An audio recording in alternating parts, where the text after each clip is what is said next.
Adaez s'appuya contre le cuir moelleux du siège passager, les yeux scrutant le quartier paisible pendant que Raymond se garait dans l'allée. Le duplex se dressait fièrement, élégant, ses murs couleur crème scintillant sous le soleil du matin. Un petit jardin bordé d'hibiscus et de bougainvilliers encadrait l'entrée. C'était calme. Trop calme. Bienvenue chez nous, dit Raymond avec un sourire chaleureux, se penchant pour l'embrasser sur la joue.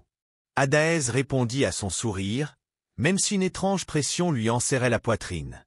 Peut-être était-ce simplement le stress.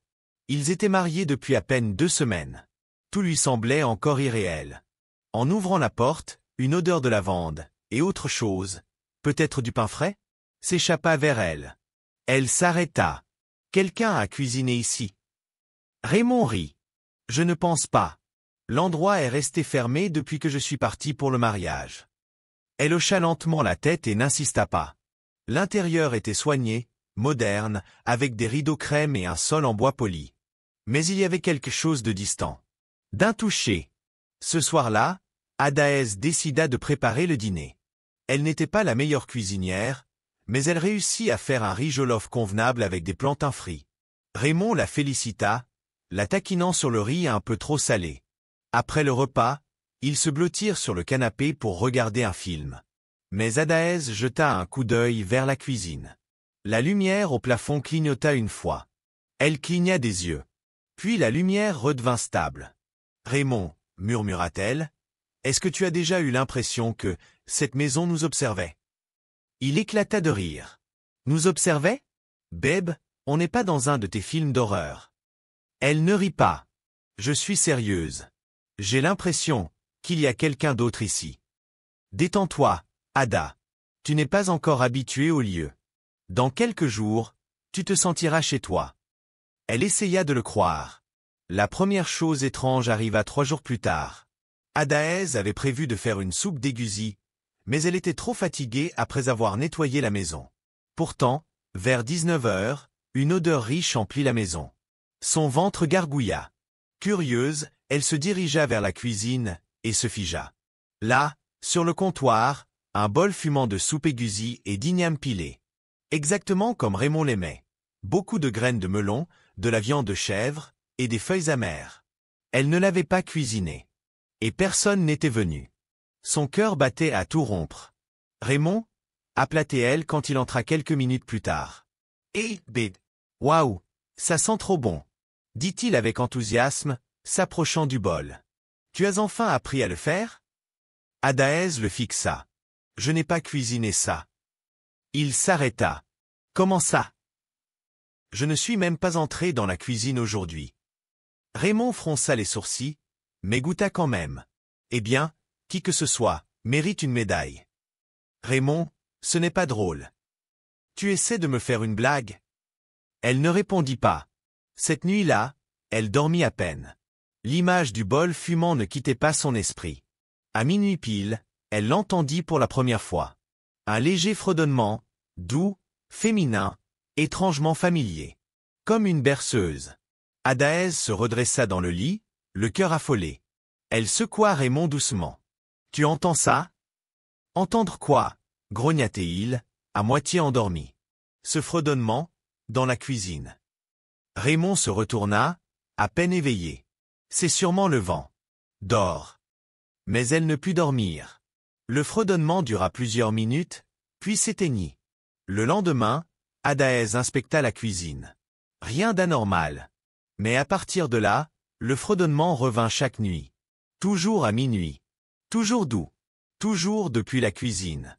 Une nuit, elle prit son courage à 2 mains et fit semblant de dormir. Elle resta couchée, les yeux ouverts, écoutant. À 23h58, l'air devint lourd. Et à minuit pile, le fredonnement reprit. Il flottait dans le silence comme une brume sonore. Doux, inquiétant, légèrement faux. Adaez serra les draps entre ses doigts. Lentement, elle se leva et avança à pas feutrés vers la cuisine, le cœur battant à ses oreilles. Arrivée à l'entrée, elle se figea. Une femme se tenait là, de dos. Elle portait un pagne blanc. Ses longs cheveux noirs, mouillés, collaient à son dos. Elle remuait doucement une marmite, fredonnant. La gorge d'Adaez se serra. « Allô » chuchota-t-elle. La femme ne réagit pas. Qui êtes-vous? Toujours rien. Adaez fit un pas en avant, les jambes tremblantes. Excusez-moi. La tête de la femme tourna légèrement. Juste assez pour qu'Adaez voie son profil. Et là, tout s'effondra en elle. Elle connaissait ce visage. Elle le connaissait trop bien. C'était Cynthia, l'ex-fiancée de Raymond. Celle qui était morte dans une explosion de gaz, 5 ans plus tôt. Adaez recula, le souffle coupé. Non, ce n'est pas possible. La femme Cynthia s'arrêta de remuer. Le fredonnement cessa. Sa main trembla sur la louche. Puis elle se retourna entièrement. Le cri d'Adaez resta coincé dans sa gorge.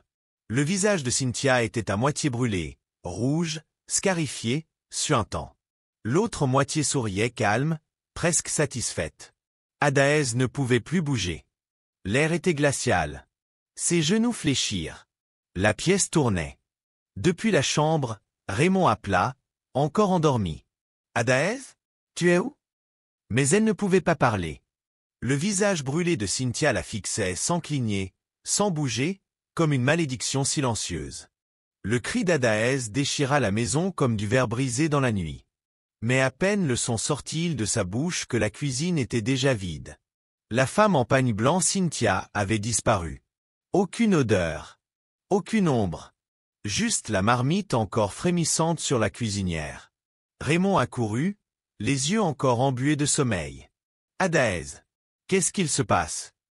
Elle pointa du doigt la cuisine, la main tremblante. Elle était là. Raymond, elle était là. Ton ex, Cynthia. Elle était en train de cuisiner. Le visage de Raymond se figea. Quoi? Elle était là, Raymond. Elle m'a regardé droit dans les yeux. Son visage, à moitié brûlé. Et elle fredonnait la même chanson que j'entends chaque nuit. Il la fixa un moment, puis s'approcha pour éteindre la cuisinière. Adaez. Cynthia est morte. Tu le sais. Elle n'est pas partie, murmura Adaez. Je l'ai vue. Je sais ce que j'ai vu. Raymond s'approcha, lui prit doucement le visage entre les mains. Bébé, tu as à peine eu le temps de t'habituer à la maison. Tu es sûrement stressé. Ou c'était un rêve. Je ne rêvais pas. Raymond. Arrête de dire ça. Il soupira et la serra fort dans ses bras. D'accord. Peut-être que c'était un esprit. Mais pas Cynthia. Les esprits aiment jouer. Oublie ça, je t'en prie. Mais Adaez ne pouvait pas oublier. Le lendemain matin, elle quitta la maison tôt et se rendit dans un café avec son ordinateur. Quelque chose dans la présence de Cynthia était trop réel, trop personnel. Elle décida de fouiller dans le passé de Raymond sur les réseaux sociaux, dans les archives locales, les vieux blogs. Et c'est là qu'elle trouva quelque chose d'étrange. Une photo publiée il y a 7 ans floue, sombre, mais où l'on distinguait clairement Raymond et Cynthia, vêtus de blanc, agenouillés devant un sanctuaire. En arrière-plan, un homme en robe rouge tenait un bol taché de sang. Le cœur d'Adaez se serra. Elle agrandit l'image. La légende disait « Quand l'amour traverse l'autre côté ». Ses mains tremblaient. Elle fit défiler les commentaires. L'un d'eux, presque ignoré, disait « On raconte qu'ils ont fait un pacte, sang pour lien. Pas d'autre amour, même après la mort. » Elle referma violemment l'ordinateur. De retour à la maison, elle confronta Raymond. « Pourquoi tu ne m'as jamais dit que toi et Cynthia aviez fait un genre de mariage rituel ?» Raymond cligna des yeux. « De quoi tu parles ?»« Ne me mens pas. J'ai vu les photos. Le sanctuaire, les robes rouges. C'était quoi ça ?» Il se frotta lentement le visage. « C'était, il y a longtemps. Une erreur. Tu as juré de l'aimer pour toujours? Même après la mort ?» Raymond détourna le regard. On était jeunes. On ne savait pas ce qu'on faisait. « Mais tu l'as fait, » dit-elle, la voix tremblante. « Et maintenant elle est de retour. Elle te veut. Ou elle veut me voir morte. » Le silence de Raymond confirma ses craintes. Le lendemain, Adaez consulta une voyante du quartier, une femme marquée par le temps, nommée Mama Hugo, au regard perçant et aux lèvres tachées de cola. Dès qu'Adaez entra dans le sanctuaire, L'expression de la voyante changea. « Tu portes l'odeur de la colère d'une autre femme, murmura-t-elle. Adaès s'assit, le cœur battant. C'était son ex. Elle est morte. Mais elle est là, elle cuisine, elle chante, elle me fixe. Mama Ugo hocha lentement la tête. Ce n'est pas une simple ex. Ils sont liés, par le sang. Un pacte plus fort que la mort. Que dois-je faire? Elle ne reposera pas. Pas tant qu'elle n'aura pas récupéré ce qui lui a été promis, ou pris ta place dans la tombe. Adaès posa une main sur sa poitrine. Aidez-moi, je vous en supplie. Tu dois briser le lien. Brûler ces objets. Détruire ce qui l'ancre ici. Mais attention, les morts ne rendent jamais ce qu'ils croient leur appartenir. Cette nuit-là, la maison devint glaciale. À minuit pile, tous les miroirs explosèrent. Pas fissurés, brisés. Le verre coupa la main d'Adaès alors qu'elle tentait de nettoyer les éclats. En l'enveloppant dans un mouchoir, elle trouva sous son oreiller la bague de mariage de Cynthia. Elle hurla. Raymond accourut à nouveau. Quoi maintenant? Sa bague, sanglota-t-elle en la lui tendant. Elle était sous mon oreiller. Il la regarda, et se figea. Je l'ai enterrée avec elle. Quoi? Je lui ai glissé la bague au doigt avant de fermer le cercueil. Adaès laissa tomber la bague et recula. Elle ne nous hante pas. Elle est ici. Ce soir-là, une marmite de soupe se mit à bouillir toute seule, sans feu, sans gaz. Juste une lumière rouge, bouillonnante. Adaès craqua. Elle fouilla toute la maison à la recherche de tout ce qui avait appartenu à Cynthia. Vieille photo. Un journal trouvé dans le placard. 2 morceaux de pagne blanc. Et cette maudite bague. Elle se rendit dans la cour, alluma un feu et y jeta chaque objet, un à un, en murmurant des prières. L'air s'alourdit. Un vent puant souffla sur la cour. Le feu siffla, comme s'il résistait. Puis vint le cri. Fort. Inhumain. Furieux. Il ne venait pas de la maison. Il venait de l'air. Du feu. De Cynthia. Adaès recula en tremblant, se couvrant les oreilles. Puis silence. Elle se retourna, haletante, et se figea. Raymond se tenait derrière elle. Son visage, différent. Plus pâle. Ses yeux perdus, totalement noirs. Dans sa main droite, un couteau. Ses pupilles rougeoyaient. Il inclina la tête. « Tu n'aurais pas dû faire ça, » murmura-t-il. Adaès recula encore, la gorge nouée. Raymond esquissa un sourire. Pas le sien. Celui de Cynthia. Elle est en moi maintenant, dit-il. Et il lança le couteau, droit sur Adaès. Les jours qui suivirent ne furent plus sûrs. Raymond restait assis sur le canapé pendant des heures, sans cligner des yeux, sans bouger. Son regard suivait Adaès comme une ombre, froid, vide. Il ne mangeait que si elle posait la nourriture devant lui. Il marmonnait tout seul, parfois d'une voix féminine douce. D'autres fois, il grognait dans son sommeil. Adaès savait que quelque chose l'avait envahi. Quelque chose qui portait le sourire de Cynthia. Un soir, alors qu'elle tendait la main vers la télécommande, Raymond saisit brusquement son poignet. « Ne touche pas à ça, » dit-il. Sa voix était double, la sienne, entremêlée à celle de Cynthia. Adaès retira sa main, le cœur battant. « Qu'est-ce qui t'arrive, Raymond ?» Il inclina la tête, les yeux rougeoyants faiblement. « Je t'ai dit, tu n'aurais jamais dû brûler ces affaires. » Terrifié, Adaès retourna voir Mama Ugo, la voyante. La femme l'attendait déjà, comme si elle savait qu'elle viendrait. « Elle est allée trop loin, » murmura Mama Ugo. « Elle n'est plus simplement autour de lui, elle est en lui. » Ils avaient utilisé le sang de l'un et de l'autre pour le pacte. « Alors comment je fais pour l'arrêter ?» sanglota Adaès. « Il n'y a qu'un seul moyen, » répondit Mama Ugo gravement. « Briser le miroir utilisé lors du rituel. Celui qui a lié leurs âmes. Sans lui, le pacte reste actif. »« Où est ce miroir ?» demanda Adaès, la voix brisée. « Enterré avec la fille. Dans son cercueil. » Adaès recula, choqué. « Vous voulez dire que je dois déterrer sa tombe ?» La voyante hocha lentement la tête. C'est le seul moyen. Cette nuit-là, le vent hurlait dehors comme une meute de loups. Adaez attendit minuit, prit une lampe torche, des gants, un pied de biche rouillé et le charme protecteur donné par la voyante. Elle se rendit au cimetière isolé en voiture, les jambes tremblantes. La pluie avait ramolli la terre, rendant le sol plus facile à creuser, mais son cœur plus difficile à apaiser. Arrivée devant la pierre tombale marquée « Cynthia Hayes a jamais aimé », ses mains tremblaient alors qu'elle commençait à creuser. Chaque pelletée lui semblait un blasphème. Des heures passèrent avant que sa pelle n'entre en contact avec du bois. Elle hésita, haletante, puis força le couvercle du cercueil. Il était vide. Pas de corps. Pas d'os. Juste un tablier de cuisine plié soigneusement. Et une alliance ensanglantée posée au centre. Le cri d'Adaez mourut dans sa gorge. Elle saisit la bague et s'enfuit en courant. À la maison, les fenêtres étaient grandes ouvertes. Les rideaux flottaient comme des ailes. Une odeur de soupe fraîchement cuite flottait dans l'air.